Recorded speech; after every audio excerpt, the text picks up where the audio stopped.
uma aula sobre a fisiologia da dor, conceito, um pouquinho de questões históricas que fundamentam as nossas práticas na atualidade. E vamos conversar um pouquinho sobre o manejo da dor, então as intervenções a nível de tratamento e como que a gente pode trazer então essas práticas para o ambiente da UTI neonatal e para a abordagem do recém-nascido. Para começar a falar de um assunto, é interessante que a gente faça uma análise da evolução histórica desse tema. E quando a gente começa a estudar a história da dor, a gente percebe que a primeira inferência em relação à dor, ela foi uma inferência bíblica. Então, lá em Gênesis 2:21, fala assim: então o Senhor Deus fez cair pesado sono sobre o homem, e este adormeceu. Tomou uma de suas costelas e fechou o lugar com carne. Talvez essa tenha sido a primeira inferência, assim, antes mesmo, quando a gente estuda a dor na pré-história, na época do Renascimento e na atualidade, essa talvez tenha sido a primeira inferência, quando então na Bíblia diz que é uma inferência, é um texto que fala sobre a criação de Eva a partir da costela de Adão, que o texto bíblico fala que o Senhor Deus fez cair pesado sono sobre o homem. Por que fez cair pesado sobre o homem? Possivelmente porque é um procedimento e para realizar procedimentos é necessário que algum tipo de intervenção analgésica seja considerada. E aí a história da dor evoluiu.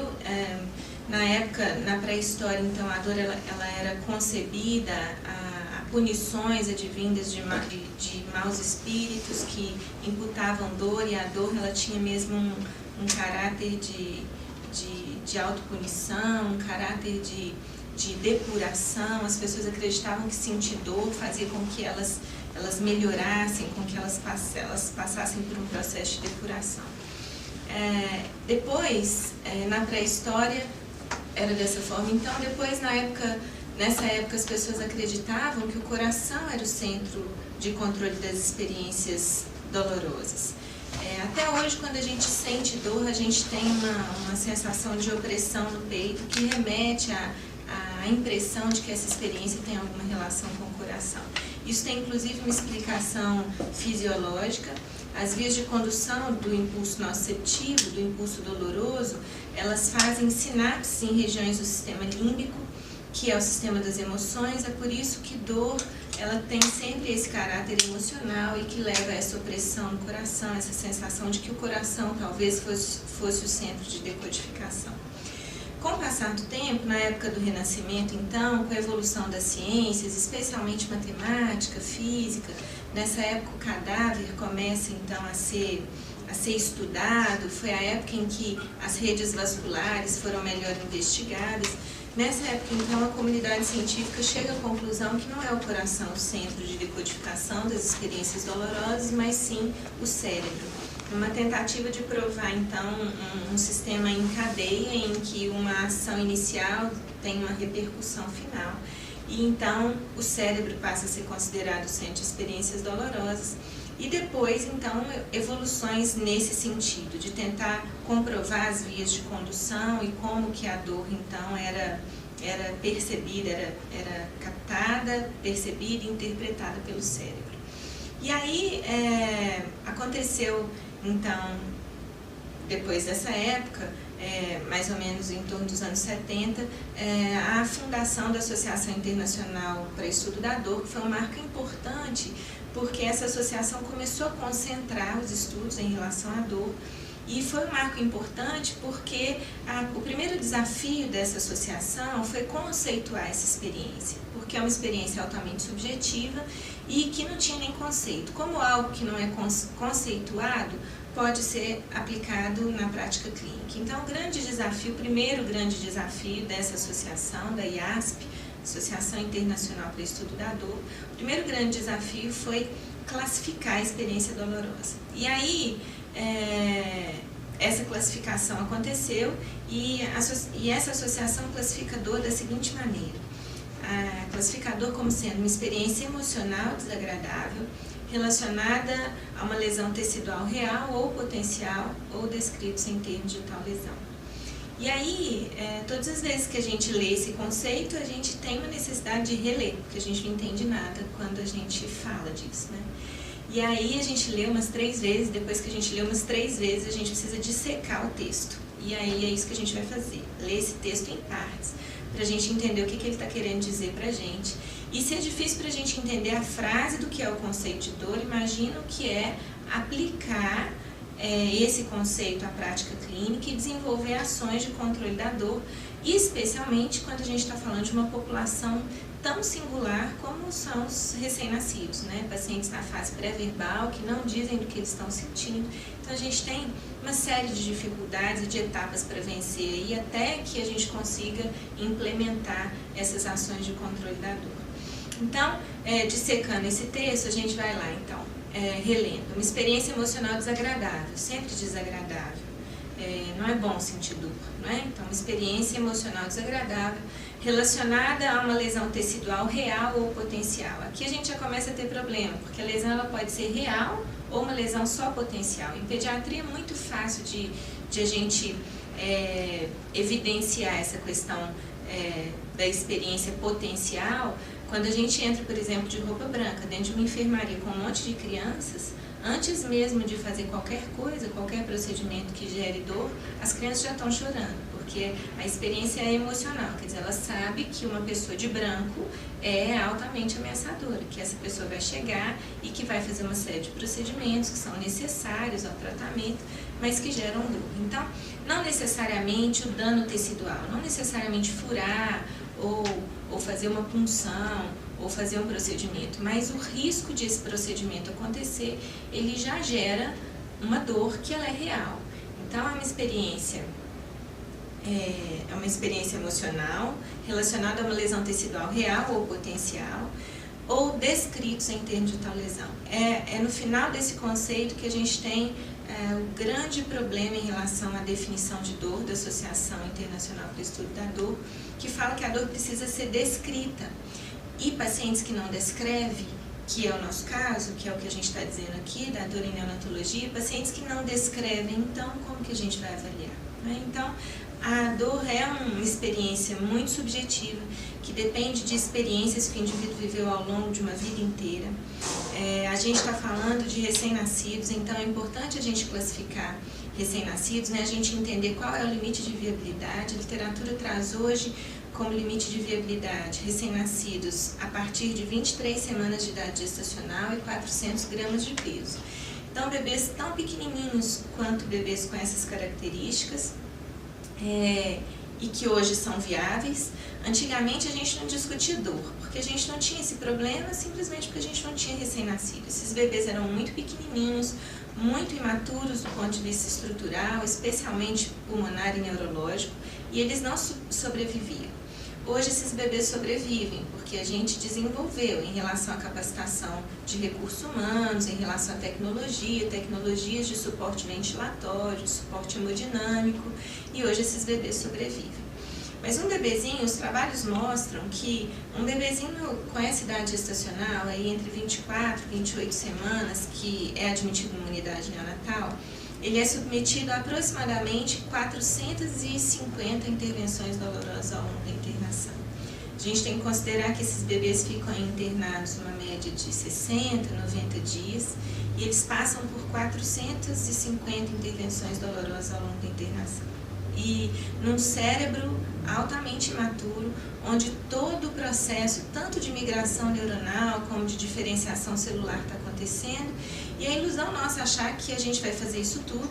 Claro que são procedimentos que são necessários ao suporte de vida desses bebês, mas é a ilusão nossa achar que esses bebês vão passar por isso tudo e que vão ser normais, né? E que vão ter um cérebro normal. Muito difícil fazer estudos longitudinais, muito caro no Brasil, muito complicado, mas existem grupos nos Estados Unidos que têm feito acompanhamentos com esses bebês, então ex-prematuros, e um grupo acompanhou esses bebês até os 15 anos de idade, e já existem, e aplicando testes, tanto testes cognitivos, testes motores, testes neurológicos, de aprendizado, e esses trabalhos têm mostrado que esses ex-prematuros que passaram por tantos procedimentos assim, são adolescentes com tendência a depressão, drogadição e alcoolismo. Então, de fato, um assunto sério e que na prática clínica a gente negligencia. A gente acha que a gente pode continuar fazendo coisas sem nenhuma abordagem. E na verdade me angustia muito os procedimentos de dor leve e moderada, porque os procedimentos de dor intensa é meio que um consenso que eles precisam de alguma abordagem terapêutica, mas os procedimentos de dor leve e moderada, a gente passa por eles e faz sem nenhuma consideração terapêutica. As coisas do nosso dia a dia, punções venosas, punções arteriais, punções de calcanhar, procedimentos que a gente faz quase que diariamente e que nenhuma consideração terapêutica é feita em relação à analgesia e a tratamento. Então, o conceito, ele é um conceito subjetivo, né? Ele não é aplicável, então, para recém-nascido. Então, a gente começa, então, a descrever os obstáculos para o tratamento da dor no recém-nascido. Quais são as grandes dificuldades? O primeiro deles a gente já apresentou, que é uma dificuldade conceitual. Se a gente tem uma entidade que a gente não consegue nem conceituar ou que o conceito não tem aplicabilidade nessa população, a primeira dificuldade é a gente entender uma entidade que não tem conceito ou que o conceito não é aplicável. Então, a primeira dificuldade é a impossibilidade de aplicação do conceito da dor em recém-nascido, por isso alguns trabalhos têm tentado revalidar o conceito e um conceito que seja aplicável para essa população. A outra grande dificuldade, outro grande obstáculo, é a falta de verbalização das experiências dolorosas. Então, a gente, quando estuda dor, a gente sabe que o padrão ouro para avaliação da experiência dolorosa é o autorrelato, ou seja, é aquilo que o paciente diz a respeito da dor que ele sente.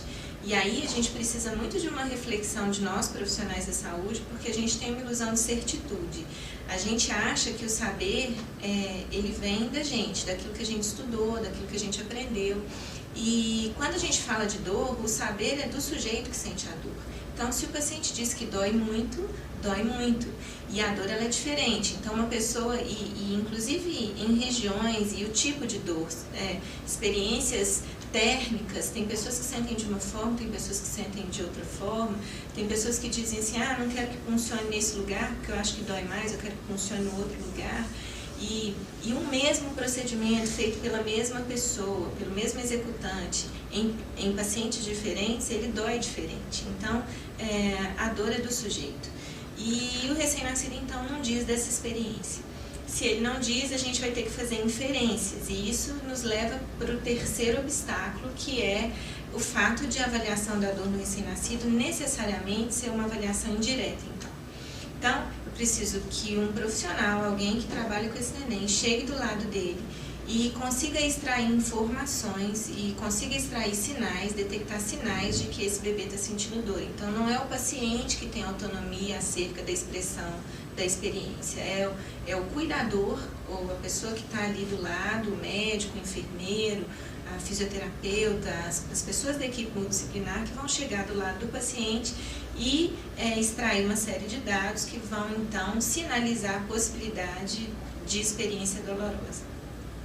E a quarta dificuldade é uma coisa que tem a ver com o ambiente mesmo, a dificuldade de incorporação de práticas multidisciplinares. Assim, na atualidade, a gente evoluiu muito em relação a esse trabalho conjunto, mas ainda é muito difícil. A gente ainda vê práticas muito isoladas, práticas médicas muito isoladas, práticas de enfermagem muito isoladas.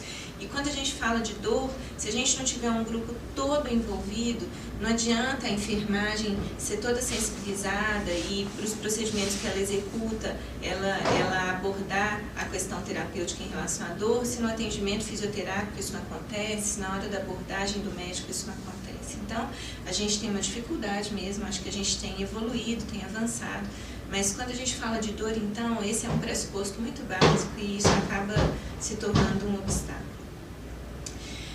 Além desses obstáculos, a gente tem uma outra dificuldade que são os mitos em relação à experiência dolorosa no recém-nascido. Algumas coisas que não são verdades, algumas coisas que a comunidade científica mesmo utilizava como respaldo, como bengala para o subtratamento e que hoje a gente sabe que não é real mesmo. Uma coisa que as pessoas acreditavam era que as crianças não sentiam dor porque existia uma deficiência de mielinização das fibras nervosas. Isso é verdade, o sistema nervoso central ele se desenvolve, então, ao longo dos 2 primeiros anos de vida, especialmente, por isso que as crianças têm fontanelas, né, que permitem o crescimento do sistema nervoso central. E, de fato, a bainha de mielina, que envolve esse feixe nervoso, ela não está completamente formada, especialmente nos prematuros. Existe um déficit de mielinização.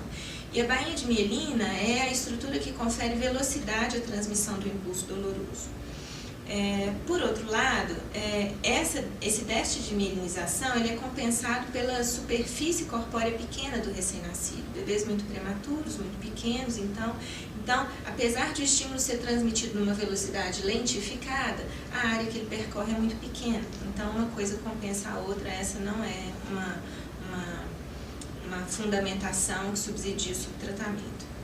As pessoas achavam também que o sistema nervoso central era muito imaturo, e por causa dessa imaturidade, então, os bebês não eram capazes de decodificar essa experiência dolorosa. De fato, não existe mais hoje dúvida na comunidade científica em relação à capacidade do recém-nascido de transmitir o impulso doloroso. Por volta de 7 semanas de idade gestacional, já existem terminações nervosas sensitivas cutâneas ao redor da região perioral, palma da mão e planta dos pés. Com 20 semanas, todo o sistema de condução já está completamente formado. Então, se a gente considerar o limite de viabilidade como sendo 23 semanas, os bebês já têm condição de transmitir o impulso doloroso. Isso não existe mais dúvida, isso já foi comprovado cientificamente. A dúvida da atualidade é se um cérebro tão imaturo quanto o cérebro de bebês de 23, 24, 25 semanas é capaz de decodificar essa experiência. E isso é o que a comunidade científica atualmente tem pesquisado. Uma outra coisa que as pessoas pensavam era que os bebês não tinham memória e aprendizado para dor. Isso também já foi comprovado, inclusive em modelos animais. Quando a gente executa procedimentos repetidos, a gente sabe que os bebês, que existe memória, talvez não uma memória consciente, mas uma memória fisiológica para essas experiências. Isso é fácil da gente detectar na prática também. A gente, em enfermagem, quando vai, por exemplo, puncionar uma veia ou puncionar uma artéria, quando a gente passa o álcool para fazer antisepsia, o bebê já tem um movimento de retração do braço, e isso acontece porque esse procedimento acontece muitas vezes ao longo da internação, então já existe memória para essa experiência, e isso já foi comprovado em modelos animais, com ratinhos, testando experiências álgicas. Uma outra coisa que é um mito em relação à dor é que existe, nesses pacientes que são tratados com opioide, um risco aumentado de adicção, de dependência química. E aí a gente tem um problema com a droga. Quando a gente fala de morfina, a morfina é o opioide mais usado no mundo inteiro. No Brasil isso não é uma verdade. É pouco utilizada a morfina no Brasil. É um medicamento barato, né? Então existe uma série de restrições, inclusive da indústria farmacêutica, para o uso dessa medicação. Mas quando a gente fala em morfina, a morfina traz à cabeça das pessoas uma ideia de terminalidade, e a gente faz uma relação direta de morfina com o paciente oncológico e com o fim de vida. E o que também não é uma verdade. O opioide é a droga mais usada no mundo para tratamento de dor. O opioide tem uma questão que é a indução de tolerância. O que é a tolerância? A necessidade de doses progressivamente mais altas para tratar o mesmo insulto. Então, a gente sabe que depois de um tempo, passando por aquela experiência, o paciente precisa de doses mais altas, e que não é como um antibiótico, que pode, então, acabar a demanda, não tem mais o problema, suspende, não é assim que acontece. A gente precisa, então, que a suspensão dessa droga seja gradativa, assim como foi a progressão, porque senão esses pacientes desenvolvem síndrome de abstinência à medicação. Mas não existe risco aumentar de dependência desde então que o desmame seja feito de forma gradativa e sob avaliação e supervisão profissional. E o grande pavor em relação ao uso de opioides, e que em neonatologia e pediatria é o nosso maior obstáculo, é o pavor que as pessoas têm em relação à depressão respiratória com o uso de opioide. Então, para pacientes que estão em ventilação mecânica, então não existe muita dificuldade, mas para os pacientes em ar ambiente ou que estão em suporte ventilatório não invasivo, o grande medo é que fazendo esses opioides, esses bebês tenham depressão respiratória, então que eles precisem de outro tipo de suporte. O que a gente sabe é que existe uma necessidade de ajuste fino entre a intensidade do insulto e o tratamento que está sendo instituído. Então, as doses precisam ser preconizadas e doses adequadas para o nível de intervenção. Então, se é uma dor moderada, intensa, a gente precisa definir que dose que a gente vai usar para que procedimento, para que esse medo da depressão respiratória ele deixe de ser uma verdade e a gente possa tratar de forma assertiva e adequada. Bom, então, retomando um pouquinho, os mitos, então, em relação à experiência dolorosa nos recém-nascidos é o déficit de mielinização, que a gente já viu que não é um fundamento, porque a lentidão é compensada pela área que o estímulo percorre, que a imaturidade do sistema nervoso central também não é uma questão, quer dizer, já existem vias neuronais formadas para a condução do impulso doloroso. A dúvida da atualidade é se existe interpretação cortical dessa experiência. A gente vai falar um pouquinho disso mais à frente. A ausência de memória, a gente já viu também que não é um fundamento. Bebês têm sim memória de dor, é por isso que quando a gente for discutir tratamento, o tratamento é desejável que seja um tratamento com analgésico e com sedativo também, porque o sedativo tem a questão do bloqueio da memória. A gente sabe que o neném tem memória de dor. O risco aumentado de adicção, a gente viu que a forma de controlar esse risco é fazendo a suspensão gradativa da droga para não correr o risco de fazer síndrome de abstinência. E a grande questão, que é a depressão respiratória, então, que demanda da gente, equipe, a elaboração de protocolos que façam um ajuste fino entre a intensidade do evento e a dose da droga adequada para aquele tratamento. Então, vem a pergunta: recém-nascido sente dor? A gente já viu que o desenvolvimento neuroanatômico e neuroendócrino necessário à transmissão do estímulo nociceptivo já está completamente formada em um bebê que é viável, a partir de 23 semanas. Então, o sistema de condução do estímulo doloroso já está completamente formado. E a dúvida atual é se o córtex é capaz de interpretar, porque não resolve o estímulo ser transmitido se não existe interpretação cortical. O que define a dor é a interpretação cortical.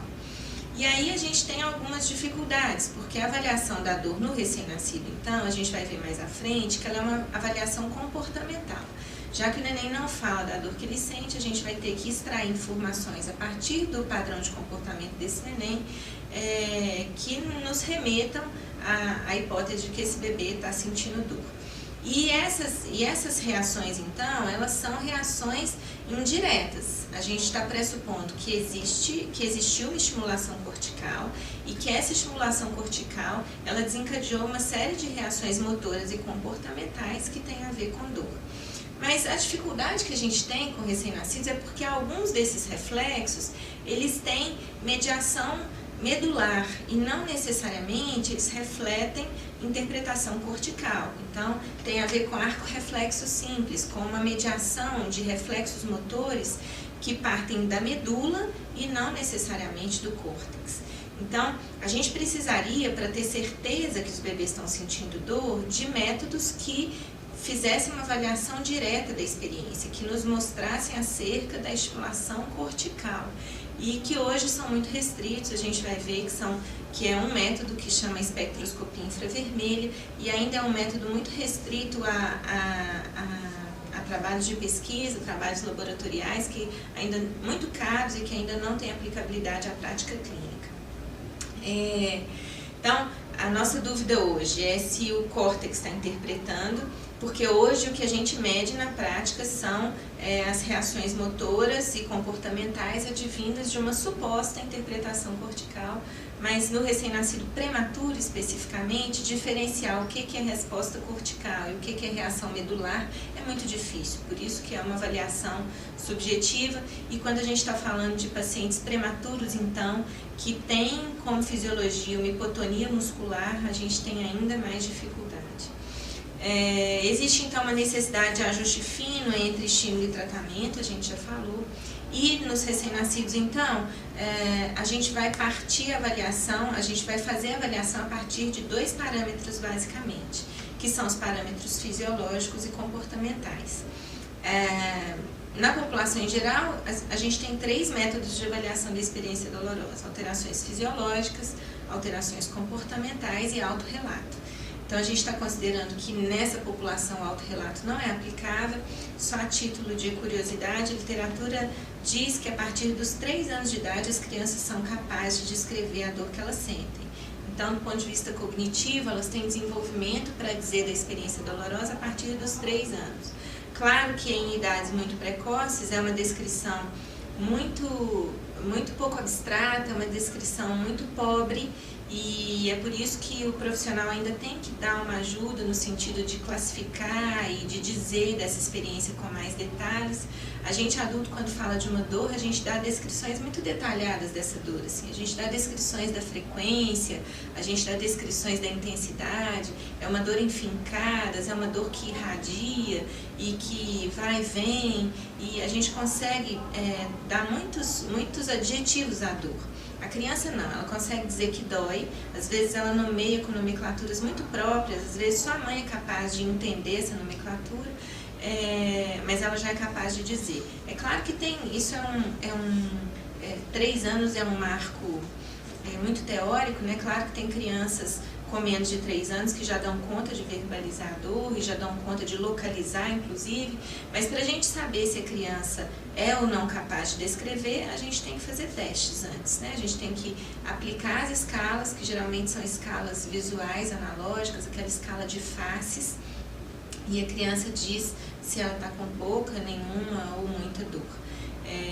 Mas nessa população, então, de recém-nascidos, a gente não tem essa alternativa. Então, a gente vai usar parâmetros fisiológicos e comportamentais. Parâmetros fisiológicos são parâmetros que se alteram em decorrência da dor e que tem a ver com fisiologia. Por exemplo, frequência cardíaca, padrão respiratório, sudorese, dilatação de pupila, alterações de pressão arterial, alterações hemodinâmicas. São alterações, então, o paciente que sente dor geralmente está taquicárdico, geralmente está com padrão respiratório alterado. Mas a grande questão das alterações fisiológicas é que elas não são específicas. Então, outras entidades clínicas podem também gerar esse tipo de alteração. Por exemplo, quadros de sepse, pacientes sépticos ficam taquicárdicos, ficam com a pele sudorética, fria, com a extremidade fria, e isso não necessariamente é dor. Então, as alterações fisiológicas, elas são inespecíficas. Elas só podem ser usadas se elas estiverem associadas às alterações comportamentais. E dentro de alterações comportamentais, a gente vai ter basicamente padrão motor, de membros especialmente, de tronco. Então, bebês que estão em posições fletidas e tensas, geralmente são bebês que estão sentindo dor. Alterações de mímica facial, então existem alterações que a gente vai detectar olhando mesmo para o rostinho dos bebês e vendo que eles têm face de dor. E choro. Só que a gente tem que ter uma atenção, existem vários trabalhos tentando definir um padrão de choro que tenha relação com dor, em relação à frequência, à consonância do choro, a timbre do choro, mas é ainda muito difícil de ser aplicado na prática clínica, então a gente tem que ter muito cuidado, porque 50% dos bebês não choram quando sentem dor. Crianças maiores, então, existe um aprendizado comportamental para a dor. Então a gente diz assim, especialmente para os meninos, né? Você não pode chorar porque menino não chora. Então, ele é submetido ao procedimento, não chora, mas isso não significa ausência de dor. Então, em recém-nascidos, a gente vai usar parâmetros fisiológicos e comportamentais associados. Essa lâmina é uma lâmina que fala um pouquinho, então, do percurso do estímulo nociceptivo no sistema nervoso central. Então, a gente tem um estímulo. Esse estímulo ele é captado por nociceptores, que são receptores sensitivos cutâneos de dor. Então, aqui na lâmina fala de um estímulo térmico, por exemplo, quente. Esses nociceptores detectam esse estímulo inicial. A primeira etapa da transmissão do estímulo, então, a gente chama de transdução. A transdução é a transformação de um estímulo mecânico num estímulo elétrico, capaz de ser conduzido, então, pelo feixe que está ascendendo, então, para ser interpretado no córtex, que é a via aferente. Então, esse estímulo mecânico é transformado num estímulo elétrico, Esse estímulo, então, é transmitido pelo feixe nervoso e lá no corno da medula acontece uma etapa importante que a gente chama de modulação. A modulação é a fase da transmissão do estímulo em que pode acontecer a intensificação ou atenuação de um estímulo inicial. Essa fase para nós, na clínica, ela é muito importante, porque é nessa etapa que a gente pode atuar atenuando um estímulo inicial. E basicamente através de intervenções ambientais. Então, quando a gente sente muita dor, a gente adulto, como enxaqueca, por exemplo, a gente quer ficar dentro de um quarto escuro, sem muito ruído, porque o estímulo auditivo, o estímulo sonoro intensifica a dor, a intensidade de luz aumenta a dor. Então, essa modulação na neonatologia especificamente, ela subsidia todos os nossos trabalhos em relação a medidas ambientais. Então, controle de ruído, controle de luminosidade, restrição de manipulação, porque é nessa etapa que são liberados alguns neurotransmissores, basicamente NMDA e GABA, que eles são excitatórios ou inibitórios de um estímulo inicial. Então, isso significa que se eu for funcionar um bebê que está desorganizado, que está num ambiente extremamente iluminado, onde tem muito ruído, onde sons de muitos alarmes, etc., esse bebê certamente vai ter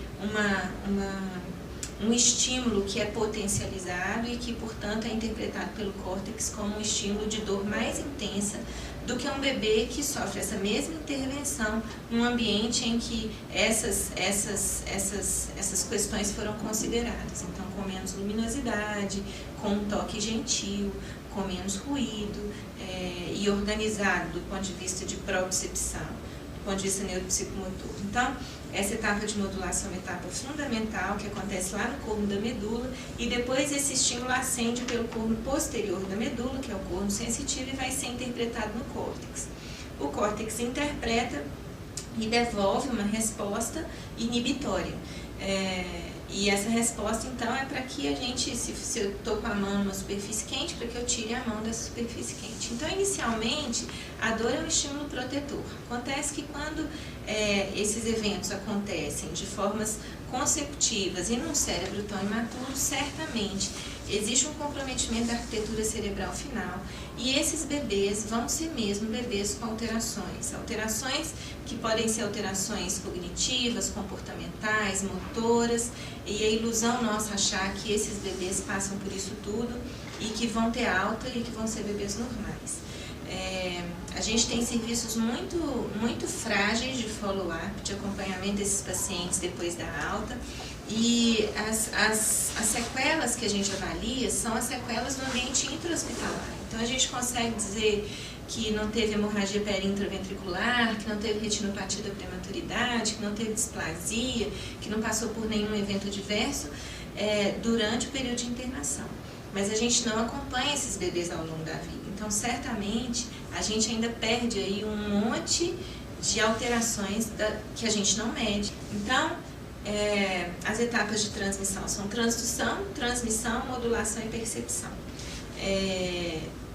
Essa lâmina, a gente consegue entender, então, que a transmissão acontece, o recém-nascido já tem condição de transmitir um impulso doloroso, a dúvida é a interpretação, mas quando a gente ouve frases do tipo recém-nascido não sente dor, eles têm todo pressuposto neuroendócrino e anatômico para a transmissão do impulso, e não só recém-nascido sente dor, como ele sente mais dor do que um adulto. Por quê? Porque a via inibitória, que é essa via descendente, ela é imatura. Então ele consegue conduzir, ele interpreta, e uma vez que a interpretação aconteceu, a via inibitória descendente, ela é imatura no recém-nascido, especialmente no prematuro. Então, não só recém-nascido sente dor, respondendo à questão inicial, como recém-nascido sente mais dor do que pacientes maiores e nós adultos. Então, a gente já entendeu a parte de fisiologia, de como que acontece um pouquinho a parte histórica, a parte da fisiologia, já conseguimos chegar à conclusão então que recém-nascido sente dor, e aí a gente começa a discutir um pouquinho então de como intervir. E é impossível a gente discutir tratamento se a gente não discutir avaliação. Hoje, a gente pode afirmar que a avaliação da dor é o principal obstáculo ao tratamento efetivo. nada do que a gente faz é possível sem uma avaliação anterior. Então, desde questões muito pessoais na nossa organização cotidiana, assim, de vida, como nas questões clínicas. Então, se eu vou comprar um carro, eu preciso primeiro avaliar se eu tenho dinheiro para comprar um carro, porque se eu não tiver, eu não posso comprar. Então, a gente faz uma avaliação anterior e depois toma uma decisão. Nas decisões clínicas, se a gente examina um bebê e detecta alguns sinais que sugerem um quadro séptico, então a gente vê que esse bebê está hipoativo, que ele está fazendo apneias, que antes ele não fazia, que ele está taquicárdico, vasoconstrito, débito urinário está diminuído. Então a gente achou esse neném estranho, detectou alguns sinais de que alguma coisa está acontecendo, e aí toda a propedêutica é feita e a gente chega à conclusão, por exemplo, que esse neném está infectado. Isso demandou para que essa conclusão acontecesse e para que uma série de intervenções acontecessem, isso demandou uma avaliação anterior. Isso a gente faz em tudo, em clínica.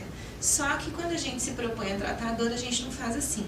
A gente age de forma muito subjetiva, muito empírica, e a gente não considera que a terapêutica tem uma relação absoluta com a avaliação. Então, existe uma interdependência absoluta entre avaliação e tratamento, e com dor não é diferente, é impossível tratar alguma coisa desconhecida. Então, a gente precisa primeiro discutir a avaliação, para depois a gente discutir tratamento. Essa lâmina mostra um artigo que foi publicado no Seminars in Perinatology, é um artigo mais antigo, de 2007, mas ele mostra que a quantidade de instrumentos de avaliação que a gente tem validados hoje em neonatologia são mais de 40 métodos de avaliação disponíveis, esses métodos validados em situações clínicas diferenciadas. E qual que é o objetivo dos métodos de avaliação, das escalas de avaliação? É tirar a dor desse patamar de subjetividade, em que cada um tem uma impressão e que cada um acha uma coisa, e trazer a dor para um patamar mais objetivo, de forma que todas as pessoas que chegarem do lado do paciente são capazes de verificar aqueles tópicos e de chegar à conclusão que tem ou não tem dor.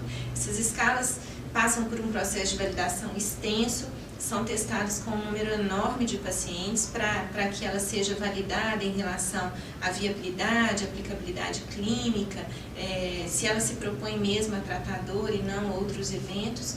Então, são escalas validadas. E aí a gente fica se perguntando, qual a melhor escala, né? Qual o melhor método?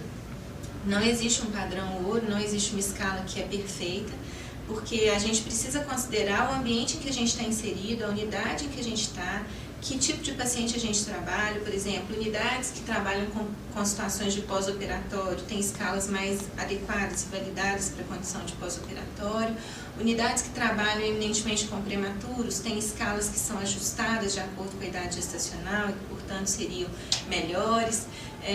Tem escalas para pacientes recém-nascidos, tem escalas para pacientes maiores, para crianças. Então, não existe um padrão ouro. A gente tem que avaliar qual é o ambiente em que a gente está inserido e, sobretudo, um critério importantíssimo nessas escalas, que é a aplicabilidade clínica. Às vezes é uma escala excelente, validada, talvez a melhor, mas que a minha equipe não consegue usar. Eu não consigo treinar a minha equipe para usar, ou eu não tenho quantitativo de pessoal que permita a aplicação daquela escala. Então, não resolve nada ser um documento precioso, muito bom, com ótimos parâmetros, se o grupo não consegue usar. Nessa lâmina aqui é uma síntese, é um trabalho também, um update, que foi publicado em 2006 sobre as escalas mais utilizadas. Então, a PIP, Premature Infant Pain Scale, a CRAS, que é uma escala de pós-operatório, NIPS também. Uma outra escala interessante, que é a EDIN, que é uma escala que considera dor prolongada. Assim como o conceito de dor não é aplicável em neonatologia, o conceito de dor crônica não é aplicável em neonatologia. A gente não sabe o que é dor crônica. O conceito que tem sido mais aceito em neonatologia é o conceito de dor prolongada. E essa escala é uma escala francesa que se propõe a avaliar a dor nessas condições. Nesse quadro, ele mostra um pouquinho de quais são os indicadores fisiológicos que cada uma das escalas utiliza, quais são os indicadores comportamentais, a idade gestacional para a qual ela foi validada, e ela fala também se ela é ajustada pela idade gestacional. Então, é um quadro sintetizando as escalas mais utilizadas para que a gente possa, então, escolher como passo inicial qual método a gente vai usar na avaliação. Essa é uma escala, NFCS, é uma escala Neonatal Face Code System, é uma escala de mímica facial. Então, ela tem 8 parâmetros, é muito simples avaliar a dor do recém-nascido usando escalas. Eu costumo dizer para o meu grupo que é mais simples até do que avaliar a temperatura axilar. Para avaliar a escala, para avaliar a dor, a gente não precisa nem de lavar as mãos, a gente precisa só de chegar do lado do paciente, dizer ausente, presente e ver qual a pontuação. Então, é muito simples. E aí, nessa escala, então, fronte saliente, fenda palpebral estreitada, sulco nasolabial aprofundado, boca aberta, boca estirada, língua tensa, protusão de língua, tremor de queixo. A gente chega do lado do neném, diz se tem ou se não tem, e quando essa escala pontua maior ou igual a 3, é igual a dor. Se ela pontuou e se ela foi uma escala validada para dor, a gente precisa então fazer alguma intervenção. Não necessariamente uma intervenção farmacológica, às vezes uma intervenção comportamental, a gente vai discutir um pouco à frente. Mas alguma coisa precisa ser feita, porque o neném ele não tem capacidade sequer de mudar de postura. A gente às vezes dorme com a orelha dobrada, isso dói muito, o neném não consegue fazer nenhum tipo de alteração. Então ele vai ter reações de mímica facial e comportamentais que dizem que algo não está legal. Essa outra escala é uma escala que a gente chama de NIPS, Neonatal Infant Pain Score. É uma escala, essa já é uma escala mista, não é uma escala só comportamental. Ela tem 5 parâmetros comportamentais e um parâmetro fisiológico, que é a respiração. Então, a gente chega do lado do paciente, diz expressão facial, se está relaxada ou contraída, choro ausente, resmungo ou choro vigoroso, respiração relaxada ou diferente do basal, braço e perna relaxado ou inflexão e extensão, estado de consciência dormindo calmo ou desconfortável. Chega do lado do paciente, tem, não tem, pontua, se ela pontuar maior ou igual a 4, significa que o paciente está sentindo dor, a gente tem que fazer alguma coisa. Essa outra escala é a escala que eu mencionei anteriormente, EDIM, é uma escala validada para dor prolongada, então que ela vê atividade facial, movimento corporal, qualidade do sono, o contato do bebê com as enfermeiras e esse outro item é um item que fala da capacidade do neném de ser consolado. Tem bebês que são inconsoláveis, então essa escala é uma escala validada para dor crônica, que não existe dor crônica em recém-nascido, mas dor prolongada. Então, o primeiro passo para a gente tratar de forma efetiva é pensar de que jeito que a gente vai avaliar, é escolher um instrumento de avaliação. Entendendo que esses instrumentos eles têm limitações e é isso que a comunidade científica tem discutido hoje, porque a gente falou anteriormente que quando a gente aplica uma escala, a gente está vendo a reação comportamental, o padrão motor, mas eu não sei exatamente se esse padrão motor ele é decorrente de estimulação cortical ou de reflexo medular. Então, o que a gente tem caminhado hoje é para pensar em métodos alternativos de diagnóstico, que não sejam métodos indiretos, porque esses métodos de escala, a gente depende de um avaliador treinado, a gente depende do recém-nascido, da fisiologia do recém-nascido propriamente dito, e aí a gente tem um monte de limitações dessa escala. Então hoje a gente tem evoluído para aquele método que eu mencionei, que é a espectroscopia infravermelha. A espectroscopia infravermelha, a gente pensa, a imagem dele é como se fossem eletrodos de eletroencefalograma que são colocados na cabecinha do bebê. Então ele detecta alterações de fluxo sanguíneo cerebral. Quando uma determinada área é estimulada, acontece o influxo de sangue para aquele lugar, aumenta a perfusão daquele lugar, e é isso que esses sensores detectam. Então, uma vez que aconteceu um estímulo, o fluxo de sangue nessa área é aumentado e esse sensor detecta esse aumento de fluxo sanguíneo. Então, se houve aumento de fluxo sanguíneo, houve interpretação cortical, então a gente pode chegar à conclusão que houve dor. Esse é o método de avaliação direta da experiência dolorosa. Outra possibilidade que a comunidade científica tem pensado é em estudar biomarcadores, mediadores que caem na corrente sanguínea de um bebê que sente dor, ainda com dificuldade em função da falta de especificidade e também do volume de sangue que seria necessário para isso. Um bebezinho tem em média 60 ml de sangue por quilo de peso, Então, se a gente considerar esses bebês muito pequenininhos, a volemia de sangue para fazer essas análises é um impeditivo para esse tipo de diagnóstico. Então, o primeiro passo é definir um método de avaliação. A espectroscopia tem sido utilizada a nível de pesquisa, exatamente validando as escalas, porque a gente sabe que as escalas é o que a gente tem de mais disponível à beira-leito. Então, a ideia é que a espectroscopia venha validar as escalas e fazer apontamentos do tipo que escala é mais adequada para que procedimento, para que população. Uma vez que a gente definiu como que a gente vai avaliar, a gente precisa elaborar protocolos de tratamento. Então, os protocolos de avaliação, eles precisam ser casadinhos com os protocolos de tratamento. E para a gente começar a elaborar protocolo de tratamento, a gente tem que fazer um levantamento de tudo que dói, de todo procedimento que é doloroso dentro da unidade. Então, nessa lâmina a gente listou alguns desses procedimentos: aspiração de tubo traqueal, broncoscopia, cirurgia de qualquer porte, inserção de PICC. Hoje a gente sabe que a dor gerada pela inserção do catéter percutâneo é uma dor de moderada a intensa, não é dor leve como é a punção venosa periférica. Então,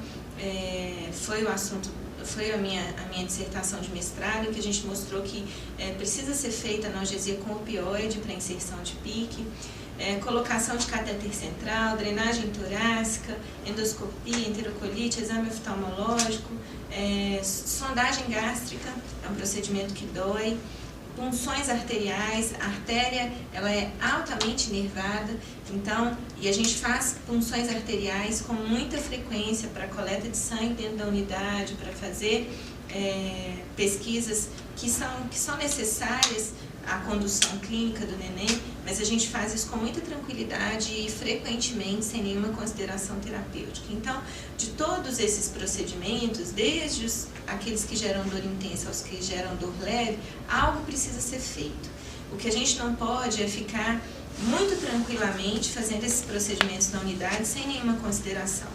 E o que a gente percebe é que, às vezes, nas nossas unidades, no nosso dia a dia, a gente ainda presencia essas práticas e isso precisa ser considerado. Então, procedimento doloroso precisa ser tratado com analgesia.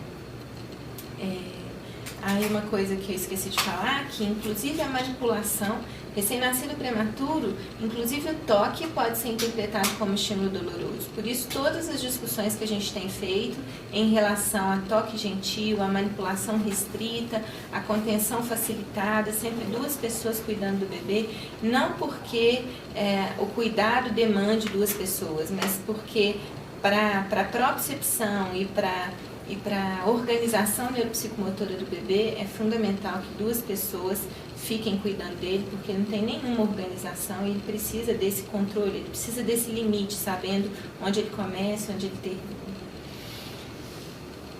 Uma vez que a gente determinou, então, como que a gente vai avaliar e que procedimentos a gente vai tratar, a gente precisa pensar, então, no tratamento. E o tratamento tem duas grandes linhas: o tratamento não farmacológico e o tratamento farmacológico. Em relação ao tratamento não farmacológico, algumas intervenções muito eficazes, que o próprio posicionamento, né, quando o neném está lá dentro do útero, ele tem limites muito bem definidos, ele tem contornos bem definidos, ele sabe onde começa a cabeça, onde termina o pé.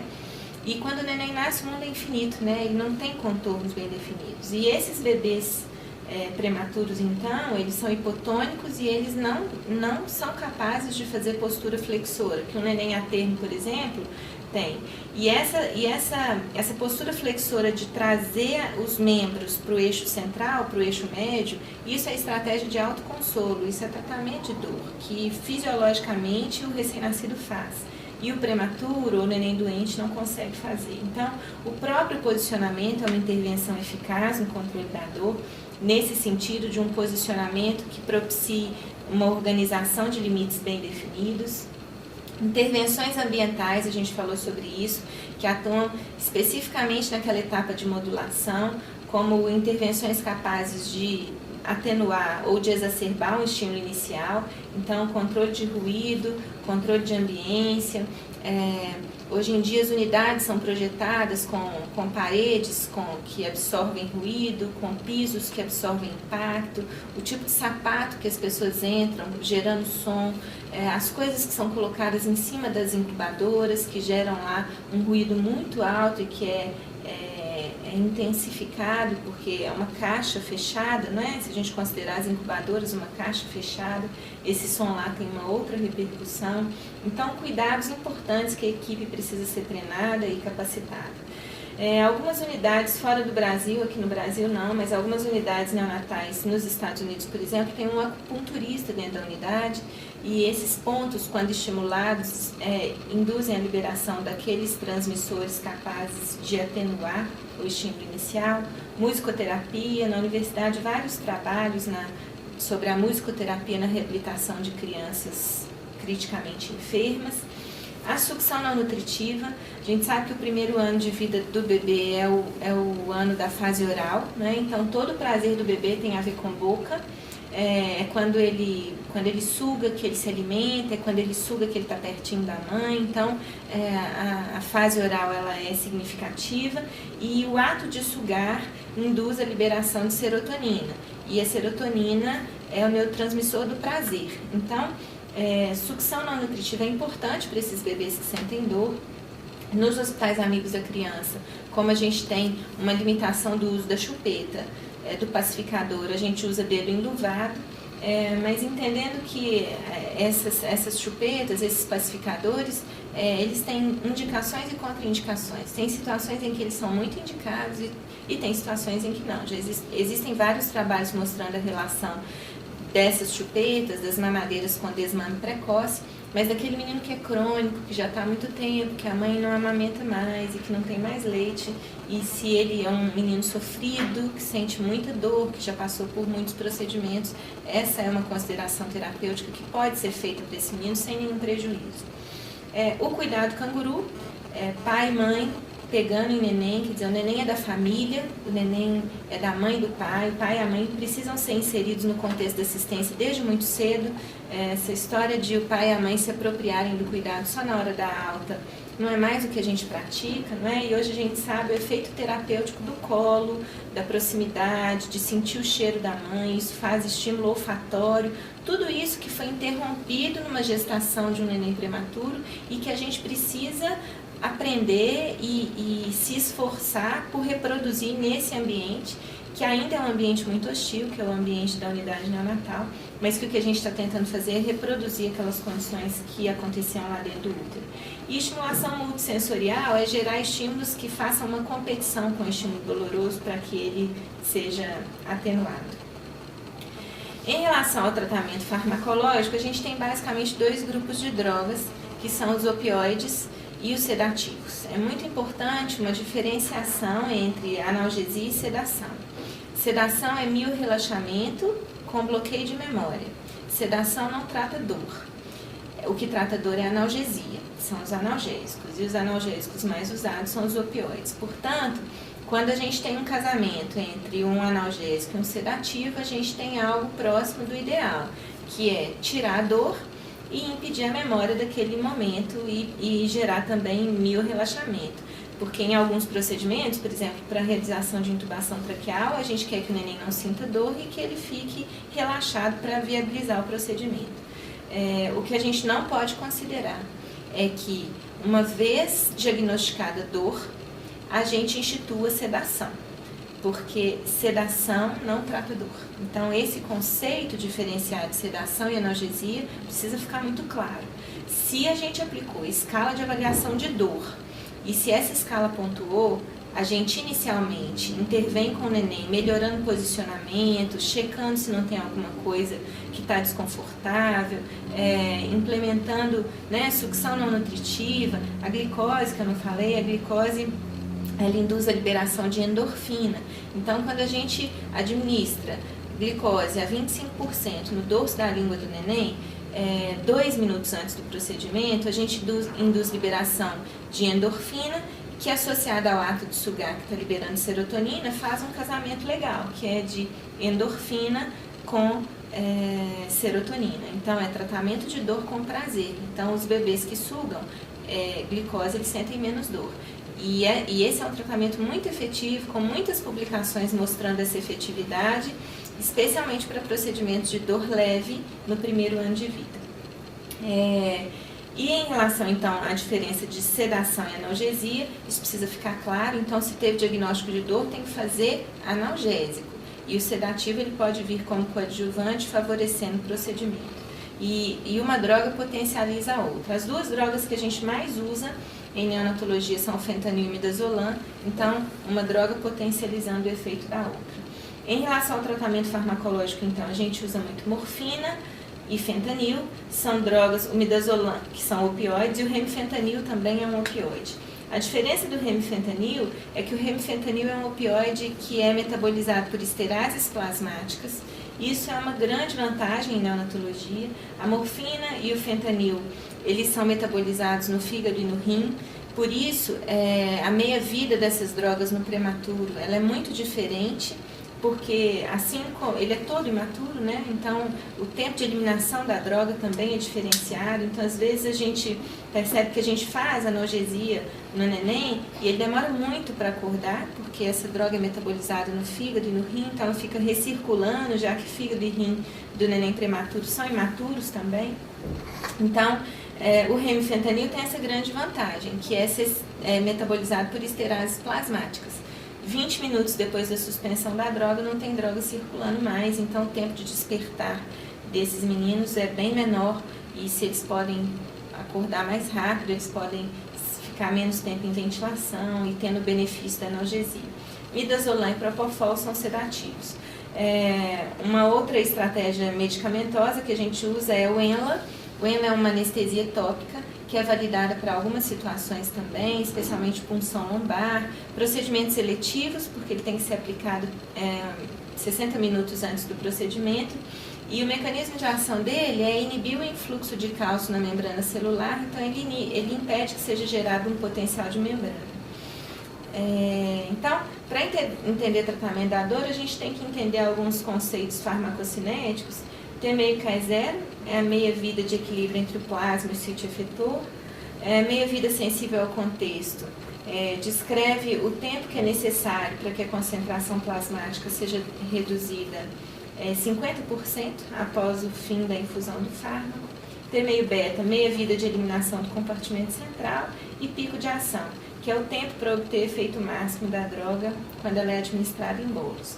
Então, esse quadro mostra um pouquinho da farmacocinética desses opioides e dos hipnóticos, que são mais utilizados em neonatologia.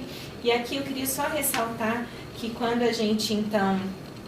o médico então prescreve o analgésico ou o hipnótico sedativo, é importante que a gente espere um tempo antes da execução do procedimento, porque existe um tempo que é o tempo do pico de ação, o T-meio-beta, que é o tempo de equilíbrio entre o plasma e o sítio efetor. Então, dos medicamentos que a gente mais utiliza, o fentanil, por exemplo, 4,7 minutos. Então, não dá para fazer o medicamento e imediatamente em seguida fazer o procedimento. A gente precisa fazer o procedimento, aguardar de 2 a 3 minutos para que a gente faça, então, o procedimento com o benefício do efeito desejado da droga. E o midazolam é em torno de 4 minutos. Então, esse é o tempo que a gente precisa esperar entre a administração da droga e a execução do procedimento doloroso. Entendendo isso tudo, então, a gente precisa entender da fisiologia da dor, a gente precisa ser sensibilizado do problema que é a dor. A dor é um problema nas nossas unidades, existe um abismo, uma lacuna enorme entre o que a literatura recomenda e as nossas práticas assistenciais. Faz-se muito pouco em relação ao tratamento da dor nas unidades neonatais e a gente mede pouco esses resultados, então é difícil mesmo da gente ter evidência de que existe problema, mas a literatura já sinaliza para isso e a gente sabe mesmo que é muito provável que cérebros tão imaturos, que são tão agredidos e que sofrem tantos insultos, é muito provável que existam alterações importantes. O maior objetivo é a valorização da dor como quinto sinal vital. Isso virou quase um jargão, né? Quase algo inatingível, mas a ideia é que seja tão importante avaliar a frequência cardíaca, a frequência respiratória, a temperatura axilar, pressão arterial, como é importante avaliar a dor, porque a dor ela tem efeitos em todos esses parâmetros e ela pode gerar muitas complicações, tanto no momento da internação, quanto complicações tardias, com desenvolvimento, com prejuízo do desenvolvimento, especialmente do sistema nervoso central. Então, para que a gente faça um trabalho que gere impacto, né, para que a gente consiga abordar a dor desses pacientes, a gente precisa entender que cada membro tem o seu papel, a gente precisa reconhecer a importância do outro no contexto da assistência. Não adianta eu ser uma enfermeira brilhante se eu não trago comigo a equipe de técnicos de enfermagem, a equipe de fisioterapia, o médico precisa dar respaldo. Uma vez diagnosticado, o diagnóstico de dor frequentemente não é um diagnóstico médico. O diagnóstico de dor, como ele é comportamental, ele parte muito da equipe de enfermagem, então é importante que o médico tenha tranquilidade num trabalho multidisciplinar, todo mundo trabalhando, porque o nosso foco é o mesmo, né? Cada um tem um pedacinho do conhecimento, a gente precisa juntar essas peças para fazer o contexto funcionar. As ações precisam ser executadas com máxima responsabilidade, não existem ações mais nobres que outras, então o procedimento, a intubação traqueal não é mais importante do que a punção venosa, do que a punção de calcanhar, do que a drenagem de tórax, tudo precisa ser feito com a consideração de que a dor é um problema, para que a gente possa então chegar num resultado comum. E uma questão importantíssima, iniciativas isoladas não têm resultado efetivo. Então, não resolve um profissional fazer, ou uma equipe fazer, ou um determinado turno fazer. Se o grupo todo não fizer, o resultado não vai ser bem sucedido. E aí, para finalizar, que ninguém se engane, é uma frase de Clarice Lispector, que ninguém se engane, só se consegue a simplicidade através de muito trabalho. Parece muito simples, mas é muito difícil, exige muito estudo, exige muito empenho e um trabalho coletivo de sensibilização, porque o produto final, hoje a pergunta que a gente faz não é se esses nenéns estão saindo vivos, a pergunta é com que qualidade de vida eles estão saindo. Quem são esses bebês que a gente está devolvendo para a sociedade? Então, devolver bebês com limitações importantes, cheio de sequela, esse de fato não é o nosso objetivo. A gente precisa marcar a vida desses pacientes, dessas famílias de uma forma especial. E tratar a dor não é algo mais, superficial, não é um detalhe, é algo importante que muda a vida desses sujeitos e muda a vida dessas famílias.